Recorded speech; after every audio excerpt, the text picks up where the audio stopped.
Hélène Buzetti, Alec Castonguay, Véronique Prince, bonsoir. Bonsoir. Bonsoir. Bonsoir. Je ne l'ai pas dit tout à l'heure, mais je le précise. On a demandé une entrevue avec le ministre de l'Immigration, Mark Miller. Puis on sait à chaque fois, je parle des deux médecins français, là, dont on va parler dans une seconde.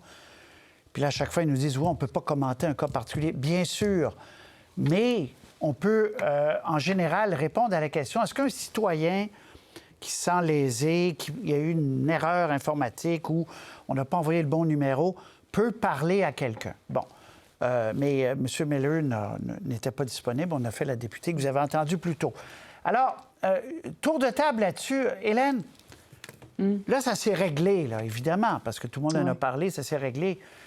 Mais est-ce que c'est illusoire, je posais la question tout à l'heure, de penser que les services gouvernementaux puissent traiter les gens comme des clients? Illusoire, peut-être, mais ça ne devrait pas l'être. Félicitations, ce dossier-là, ce sera réglé, là, si on comprend bien. Mais pourquoi il s'est réglé? Soyons honnêtes, parce qu'on a eu un battage médiatique, parce qu'on en a parlé dans la presse, à Radio-Canada. On peut se poser la question, combien d'autres aberrations administratives similaires à ce cas-là se trouvent en ce moment dans le système et qui ne se règlent pas aussi vite, simplement parce qu'on n'en parle pas? C'est ça la vraie question. Et en fait, l'enjeu, c'est qu'on se retrouve avec une machine bureaucratique, et j'insiste sur le mot machine, sur laquelle l'humain semble avoir de moins en moins de contrôle. Dans le cas qui nous occupe, si j'ai bien compris, c'est simplement un petit papier qu'on a égaré, qu'on a voulu corriger le truc un petit peu plus tard, et voilà, le cheval s'était emballé, on ne pouvait plus rien faire, on ne pouvait plus rediriger la machine. Alors, c'est ça qui est extrêmement fâchant. Je vais laisser parler les autres, mais il y a aussi l'affaire du Bloc québécois qui est intéressante, là aussi. Je vais revenir, on a beaucoup de temps. On ne vous croit pas, Patrice. Alec, il a fallu donc l'intervention des médias, et c'est comme si, une fois, comme dit Hélène, une fois qu'il manquait un numéro puis que le processus continue, c'est une machine qui n'entend plus personne. Oui, vous dites, Patrice, est-ce qu'on peut traiter les citoyens comme des clients? Moi, je dirais, est-ce qu'on peut traiter les citoyens comme des humains? Parce que, honnêtement, c'est une machine qui s'est déshumanisée dans les dernières années. Et pas seulement pour l'immigration, c'est vrai pour l'assurance-emploi. Ceux qui aident les gens à faire des demandes d'assurance-emploi disent les noms ont disparu. Il n'y a plus personne qui suit des dossiers. On ne peut plus appeler telle ou telle personne. Il n'y a plus de numéro de téléphone. Les courriels ne sont plus signés. Et là, on tombe dans une espèce de trou noir avec des heures d'attente. Puis là, on ne sait pas qui vraiment traite son dossier. Avant, on avait quelqu'un, Mme Larocque de Service Canada, qui suivait votre dossier jusqu'à sa satisfaction, que ce soit assurance-emploi, immigration. Dossier fermé, on passe à un autre. Là, il n'y a plus personne qui est attitré à votre dossier. C'est tout le monde et personne à la fois. Et donc, ça se perd. La machine ne sait pas comment répondre. Si on était capable d'avoir des humains qui traitent d'autres humains, on éviterait ces erreurs-là. Il y a quelqu'un qui aurait appelé les deux médecins qui a dit « Votre demande est en retard d'un mois. Là. Est-ce qu'il y a une raison? » Ah ben excusez-moi, je suis médecin, je suis un peu occupé, je vais vous l'envoyer. Plutôt que de simplement refuser leur demande parce que personne n'a répondu dans les 30 jours obligatoires. C'est cette espèce de déshumanisation-là de la machine qui complique la vie de tout le monde. Puis peut-être qu'on devrait y revenir à ce qui était dans le temps. Un système peut-être qui était efficace, même si c'était peut-être pas l'objectif à l'époque. Là. Véronique, c'est la même chose. Enfin, la même chose. M. Dubé, quand il est entré à la santé, il a dit ça. C'est pour ça que j'utilise le mot client. Il a dit qu'il faut traiter les patients comme des clients, avec déférence, il faut aller vers eux. C'est la même chose. Ces deux médecins-là, on veut qu'ils restent au Canada. On doit faire des efforts. Alors, la bureaucratie a souvent de la difficulté, comme si on était 25 ans en retard par rapport à des grandes entreprises qui ont fait ce tournant-là. Puis le problème est quand même généralisé parce que, voyez-vous, la vérificatrice générale avait déposé un rapport à Québec il y a quelques jours seulement où elle donnait l'exemple du tribunal administratif du logement. C'est une autre machine pour laquelle il y a beaucoup d'appels ces temps-ci avec la crise du logement. Puis la vérificatrice disait justement qu'il n'y avait personne qui répondait au bout de la ligne. Alors, les gens âgés, par exemple, pouvaient attendre 15, 20, 30 minutes au téléphone puis finalement parler à personne. Alors, c'est un autre cas de machine qui s'est déshumanisée. C'est sûr que C'est pas tout blanc, tout noir non plus. D'un côté, on peut dire, bon, il y a une responsabilité individuelle, mais de l'autre côté, on peut répliquer, bien, c'est une expérience qui est stressante d'arriver au Québec. Ces gens-là, en plus, leur chance qu'ils avaient comparativement à d'autres, c'est qu'ils étaient établis depuis 5 ans, comprennent bien la langue, l'anglais et le français, ce qui est vraiment pas le cas pour tous les immigrants, puis même les travailleurs essentiels qui veulent venir ici. On peut dire aussi, d'un côté, c'est normal de faire les vérifications d'usage, on peut pas accepter n'importe qui, n'importe quand, mais de l'autre côté, justement, c'est vrai qu'il faut alléger cette lourdeur administrative. C'est pas la première fois qu'on en parle et Québec l'a souvent dénoncé, a souvent dit à son homologue, le problème avec l'immigration part de vous. Vous avez une grande responsabilité du fait que c'est un fardeau énorme puis on n'est pas capable de passer au travers de cette machine-là. Alors, Hélène, vous disiez, retour de table, vous disiez, et la députée nous en a parlé tout à l'heure, c'est les députés qui s'organisent pour tenter de percer la muraille, puis essayer de retrouver le fil. Bien, en fait, il y a un recul, selon ce que je comprends. Je dois avouer que je viens d'être mise au courant de ça, on vient de me l'expliquer, mais en gros, c'est que les députés bloqués sont obtenus ce printemps l'autorisation de la Chambre de mettre en commun leurs ressources pour embaucher quelqu'un qui ne soit dédié qu'à ça, donc aux demandes d'immigration qui ne vont pas bien. Donc, cette personne-là va acquérir de l'expérience et donc sera probablement plus efficace que chaque adjoint de députés qui, chacun dans son coin, traite un certain nombre de cas. Bon, très bien, mais pourquoi on a recours à ça? C'est que par ailleurs, et c'est là le recul, il semblerait que les ressources mises à la disposition des députés qui faisaient en sorte qu'avant, quand vous aviez un problème d'assurance-emploi, un problème de passeport, un problème d'immigration, vous appeliez votre bureau du député et eux ont une ligne directe à une espèce de centre destiné à ça et qui permet de mettre en contact le bureau du député rapidement avec un agent pour régler le dossier. Et ça, il semblerait que ce service-là ait été réduit. Il faut maintenant prendre rendez-vous. Alors, oui, le Bloc a peut-être trouvé une façon de contourner, mais c'est parce qu'il y a eu un recul. Alors bref, il n'y a pas que les citoyens qui sont plus capables de parler à une personne, même nos députés qui sont en quelque sorte nos ombudsman, hein, c'est aussi à ça qu'ils servent, même eux maintenant ont plus de misère à parler à quelqu'un dans la machine qu'avant. Ça devrait aussi beaucoup nous inquiéter. Puis encore une fois, là, je me répète, mais Alec et Véronique, si ça n'avait pas été des médecins dans ce cas-ci, puis là, c'est l'histoire parfaite. On sait qu'on va en parler. Un couple de médecins français, ils s'occupent de 2700 patients dans les Laurentides, région sous-équipée en termes d'offres médicales. Alors là, ça, c'est l'histoire parfaite. Imaginez quelqu'un qui n'est peut-être pas aussi essentiel, mais qui veut tout autant travailler au Canada, au Québec. Alex, bonne chance aux citoyens qui sont pris avec ça, là. Oui, et c'est arrivé à quelques reprises dans le passé avec des familles bien implantées ici depuis de nombreuses années. Les enfants vont à l'école, ont des emplois, parfois dans des domaines très importants, infirmières, travailleurs sociaux, des fois dans des domaines qui sont moins jugés essentiels, mais qui sont bien intégrés ici. Ça fait 7, 8 ans, 10 ans qu'ils sont ici, attendent leur résidence permanente et tout à coup, la machine s'enraye. On ne sait pas pourquoi, il manque un document, il y a quelque chose qui ne fonctionne plus dans le code, puis là, on leur dit, vous avez 3 mois pour quitter. On va dans les médias, on règle ça. C'est arrivé à quelques reprises et on se dit à chaque fois, mais mon Dieu, si personne s'y était intéressé, combien n'ont pas le courage d'aller dans les médias, expliquer ce qui s'est passé, puis ensuite vivre avec cette attention-là. On se dit, il doit en échapper des centaines, si ce n'est pas des milliers à chaque année de ces cas-là qui sont pour des imbroglios informatiques ou parce que quelqu'un a mal suivi le dossier. Des gens qu'on veut ici, mais qui sont coincés avec une machine. C'est certain qu'il y en a. Il y en a énormément, c'est sûr, parce que ça ne peut pas être des cas isolés, là. OK.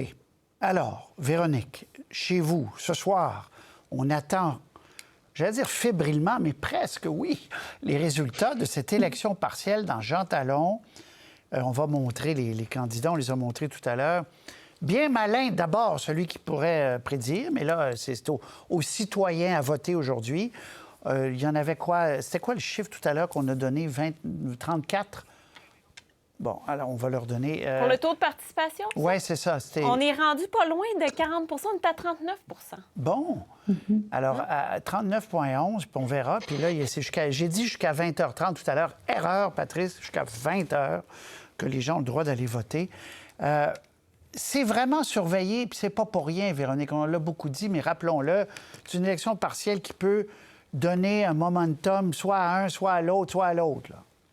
Absolument. En fait, chaque parti politique demain, qu'il soit vainqueur ou pas, va devoir essayer de comprendre le message qui lui a été envoyé. Est-ce qu'on fait le message qu'on veut conserver la CAQ? Est-ce qu'on lance le message au contraire qu'on vote contre la CAQ? Est-ce que c'est un message comme quoi les gens veulent que le Parti québécois, Québec solidaire, que le Parti conservateur progresse? Alors, je pense que chacun devra se questionner là-dessus. Mais moi, ce que je vais surtout surveiller, c'est à quel point ils vont être capables de faire sortir le vote. Je sais que c'est pas l'expression qui est appropriée, mais vous savez ce que je veux dire, là, parce que dans chaque cas, il y a une particularité. La CAQ n'est pas un parti de militants. Alors, ce soir, ils demandent à leurs employés politiques, aux directeurs des cabinets, aux attachés de presse, de venir les aider au local, justement, pour être capables de reconduire les gens, les aider à aller voter, ceux qui ne sont pas en mesure, qui n'ont pas nécessairement la mobilité, etc. Québec solidaire, à l'élection générale, était en mesure de faire voter les étudiants sur les campus, parce qu'on sait que l'université et les cégeps dans cette circonscription-là. Là, ils ne peuvent pas voter sur les campus dans une partielle. Est-ce que les étudiants vont se déplacer? C'est quoi leur adresse de résidence aussi? Puis je dirais même chose pour le Parti québécois, parce que le Parti québécois, peut-être qu'en ce moment, ils ont un vent qui souffle en leur faveur, mais est-ce qu'ils ont la machine électorale pour ça? Puis les libéraux qui n'ont pas voté, je termine peut-être là-dessus, là, les libéraux qui ne sont pas sortis voter parce qu'ils étaient frustrés en 2022, est-ce que là, cette fois-ci, ils vont sortir puis venir jouer dans les résultats, dans la balance? Là? J'ai vraiment hâte de voir. Bien malin celui qui pourrait prédire. Ouais. En effet. Alec, on va regarder les résultats d'octobre 2022, donc un an jour pour jour, élection. Joëlle Boutin, qui était largement, elle avait été élue avant, elle, mais largement a gagné avec une bonne marge. Derrière, c'était Québec solidaire et le Parti québécois, etc. Bon, le contexte politique a changé depuis, et c'est là que c'est intéressant, Alec et Hélène, parce qu'on va se demander ce soir jusqu'où ça a changé dans les faits, là, quand ça compte, là, quand il faut ajouter des X à côté de notre parti. Alec. Oui, puis ça va être intéressant parce que, bon, la machine de la Coalition Avenir Québec, pour reprendre l'expression de Véronique, pour faire sortir le vote est la meilleure. C'est la meilleure au Québec depuis plusieurs élections. On a bâti quelque chose qui est comparable à ce que les libéraux avaient dans les belles années, là, être capable de bien identifier son vote, l'amener jusqu'à voter, après ça, savoir qui a voté dans un logiciel assez complexe. Donc, dans une élection partielle, ils ont un avantage sur d'autres partis. Mais il y a une raison pour laquelle on perd parfois des partiels, c'est parce qu'il y a des gens qui restent à la maison. Et donc, moi, ce que je vais surveiller, c'est est-ce que, dans le fond, les électeurs caquistes, je ne pense pas qu'ils soient très enclins à aller voter pour le Parti québécois ou pour le Parti libéral. Je pense qu'ils ont des chances de rester à la maison. Donc, est-ce que le vote par anticipation très fort qu'on a vu, c'est parce que la machine caquiste a bien performé, ou alors c'est que les autres partis ont réussi à attirer les mécontents, ceux qui ne sont pas heureux, à aller voter, et que, dans le fond, les caquistes sont simplement restés à la maison. Et ça, c'est ce que je vais surveiller ce soir. Hélène. Oui, en fait, c'est sûr que c'est excitant parce que tout le monde a un peu une chance, en tout cas quelque chose à prouver et devra justifier le résultat qu'il va obtenir. Mais ce qui est intéressant aussi et ce qui explique probablement pourquoi M. Legault s'est déplacé et plusieurs de ses ministres, on a été très, très, très actifs dans cette partielle, c'est que quand on regarde, depuis que les caquistes sont arrivés au pouvoir en 2018, en fait, c'est la première partielle où la CAQ doit défendre ses acquis. Dans toutes les autres circonscriptions, oui, où il y a eu des partielles, la CAQ a fait soit des gains, soit elle n'a rien gagné, mais au détriment d'un adversaire. Les circonscriptions étaient détenues par d'autres partis, qu'on pense à Robertval, Saint-Henri, Sainte-Anne, ou même Jean Talon la première fois. Donc, bref, c'est la première fois où là, on se dit, mon Dieu, les électeurs ont l'occasion de poser un jugement sur ce que l'on fait parce qu'on détient cette circonscription-là. Sommes-nous capables de la conserver? C'est pour ça que, me semble-t-il, l'enjeu est un petit peu différent pour la CAQ cette fois-ci. Et d'ailleurs, on voit, vous avez dit, M. Legault s'est déplacé. C'est quand même rare que le chef... Bon, il était allé à Marguerite-Bourgeois. Marguerite, sur la Rive-Sud, il était allé, mais moins. Là, il a fait du porte-à-porte. On le voit... Marie-Victorin, oui, pardonnez-moi. On le voit, Véronique, M. Legault, il aimerait bien la garder, là. Il aimerait bien la garder. Il ne veut pas que ce soit le début d'une autre histoire dans la région de Québec où on dit, oh là, voici qui monte et pourquoi. Oui, parce que lui-même est passé par là dans une élection partielle, celle de Louis Hébert, il me semble que c'était en 2017, Exact. où justement il était la troisième opposition, puis la victoire de Geneviève Guilbeault ensuite a marqué le coup, puis ça a marqué une tendance finalement. Alors, il sait très bien ce que ça peut mener à provoquer, finalement, une défaite ou une victoire dans cette circonscription-là. Par contre, moi, ce que j'ai hâte aussi de voir, parce que je trouve que Jean Talon, au fil des années, le profil sociodémographique a beaucoup changé dans ce comté-là. Alors qu'autrefois, c'était considéré comme la circonscription cossue, les gens qui ont plus d'argent, qui ont un gros travail et tout ça. Là, de plus en plus, dans Jean Talon, on voit des immigrants, des gens qui sont obligés d'aller dans les banques alimentaires, ce qui n'était pas nécessairement le profil auparavant. Alors, je ne crois pas que ces gens-là votent comme les gens avant votaient dans ce comté-là. On a beaucoup parlé de la CAQ, bon, le PQ, Québec solidaire, les libéraux. Je vous donne quand même des noms. Raymond Garneau, Jean-Claude Rivet, Gilles Rémillard, Marguerite Delisle, Philippe Couillard, Yves Bolduc, Sébastien Proulx. Puis là, bon, Joël Boutin qui est arrivé après. C'était rouge, rouge, rouge depuis la nuit des temps, Alex, cette circonscription. Oui, mais les temps sont durs pour les libéraux, même si la candidate est de grande qualité, puis c'est pas un poteau, là, c'est pas quelqu'un qui est parachuté. On a réussi à dénicher une bonne candidature pour Jean Talon. C'est loin d'être ce que c'était avant pour les libéraux. Dans la grande région de Québec, c'est pas si spécifique à Jean Talon. Écoute, les derniers coups de sonde donnaient 6 aux libéraux dans la grande région de Québec. Puis la marge d'erreur pour ce sondage-là de Léger, c'était 7 Ça vous donne une idée, là, c'est quand on se bat contre la marge d'erreur, là, c'est assez compliqué d'aller faire élire quelqu'un. Donc, on va plutôt voir est-ce que oui ou non on est capable d'avoir maintenu certains acquis. Est-ce qu'on a fait des gains en pourcentage par rapport aux dernières élections? Mais honnêtement, penser que les libéraux sont dans la course, là, les chances, mettons, de Mme Gravel sont assez minces. Là. Très bien. Il reste une minute, Hélène et Véronique. Donc, on le dit souvent, puis nous, on est des maniaques, on va regarder ça. Là, vraiment, ce soir, on a tous pour vrai hâte de savoir, d'avoir les chiffres qui va grand. On va suivre ça avec attention, Hélène. Ah oui, absolument. C'est vraiment excitant, mais aussi parce que le gouvernement, on le sait très bien, on le dit, mais il a marché sur l'eau pendant son premier mandat, notamment aussi parce qu'il y a eu la pandémie. Donc, il n'a pas vraiment gouverné dans le sens les choses sur lesquelles il avait fait des promesses. Il a dû gérer la pandémie.